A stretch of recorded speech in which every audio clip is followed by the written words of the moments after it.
ಬಾಪಿ ನಾನಾ? ನೀನೇ ಬಾಯಿಲೆ. ಸತ್ಯ. ಇಲ್ಲಿ MRO ಚಂದ್ರಶೇಖರ್ ಮನೆ ಎಲ್ಲಿ ಬರುತ್ತೆ? ಅದು ಇಲ್ಲಿಂದ ಸೀದಾ ಹೋಗ್ಬಿಡಿ ಸರ್. ಅಲ್ಲಿ ಲೆಫ್ಟ್ ತಿರುಗ್ಬಿಟ್ರೆ ರೈಟ್ ಅಲ್ಲಿ ಒಂದ್ ಮನೆ ಇದೆಯಲ್ಲ, ಅದೇ ಅವ್ರ ಮನೆ. ಸರಿ, ನೀನ್ ಹೋಗು. ಏಯ್ ಎತ್ತ ಗಾಡಿ. ಬಾರ ಇಲ್ಲಿ. ಏನ್ ಸರ್? ಈ MRO ಚಂದ್ರಶೇಖರ್ ನಿನ್ ಗೊತ್ತಾ?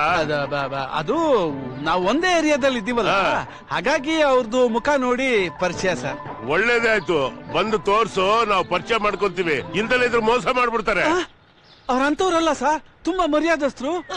ಅವನೆಂತ ಮರ್ಯಾದಸ್ಥನೆಯ? ಮೂರ್ನು ಬಿಟ್ಟು ನನ್ ಮಗ. ಅವನ್ ತಮ್ಮನ ಮುಡುಗಿನ ಹೊಡ್ಕೊಂಡು ಹೋಗ್ಬಿಟ್ಟವನೆ. ನಮ್ಮಳಿಯ ಬಾರಲ್ಲಿ ನಾವು ರೋಡಲ್ಲಿ ತಿರುಬಾಕಿ ತರ ಅಲಿತಾ ಇದೀವಿ. ನನ್ನ ಮಗ ಚಂದ್ರಶೇಖರ್ ನನ್ನ ಕೈಗೆ ಸಿಗಬೇಕು. ಅವನ ಚರ್ಮ ಸುಲ್ದು ಕಚ ಕಚ ಕಚ ಕಚ ಕಚ ಕಚ ಅಂತ ಕೈಮಾ ಹೊಡೆದು ಚಾಕ್ ಅಂಗಡಿಲಿ ಮಾರಕ್ಕೆ ಬಿಡ್ತೀನಿ. ಆಗ ಅವನ್ ತಮ್ಮ ಎಲ್ಲಿದ್ರು ಬರ್ಬೇಕು.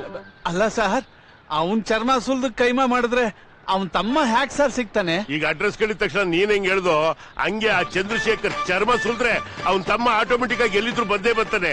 ಇದೆಲ್ಲ ಒಂದಕ್ಕೊಂದು ಲಿಂಕ್ ಓಪಿ. ಇದೆಲ್ಲ ನಿಂಗೆ ಅರ್ಥ ಆಗಕ್ಕಿಲ್ಲ. ಸುಮ್ನೆ ಗಾಡಿ ಎತ್ತು. ಅಲ್ಲ ಸರ್, ಅದು ನಾನು ಏನಂದ್ರೆ ಬಸ್ ಟೈಮ್ ಆಯ್ತು, ಬೇಗ ಬನ್ನಿ. ಇರ್ಲಿ ಇರಮ್ಮ, ನಾನೇ ಕರ್ಕೊಂಡ್ ಬಂದು ಇಲ್ಲಿ ಬಿಡ್ತೀನಿ. ನೀನ್ ಹತ್ತಪ್ಪಿ. ಸರ್ ಒಂದ್ ಸ್ಮಾಲ್ ರಿಕ್ವೆಸ್ಟ್. ಏನು? ಈ ಏರಿಯಾಲ್ ನಾವು ತುಂಬಾ ಡೀಸೆಂಟ್ ಆಗಿದ್ದೀವಿ ಸರ್. ನಮ್ ಪಾಡಿಗೆ ನಮ್ಮನ್ ಬಿಟ್ಬಿಡಿ ಸರ್. ಈ ಗಲಾಟಿಲೆಲ್ಲ ಇನ್ವಾಲ್ವ್ ಮಾಡಬೇಡಿ. ನೀನೇನೆ ದೊಡ್ಡ ಜೆಂಟ್ಲ್ಮನ್ ತರ ಆಡ್ತೀಯಾ? ಸರಿ ಹೋಗು. ಸರ್, ಒಂದ್ ಸ್ಮಾಲ್ ಸಜೆಷನ್. ಏನು?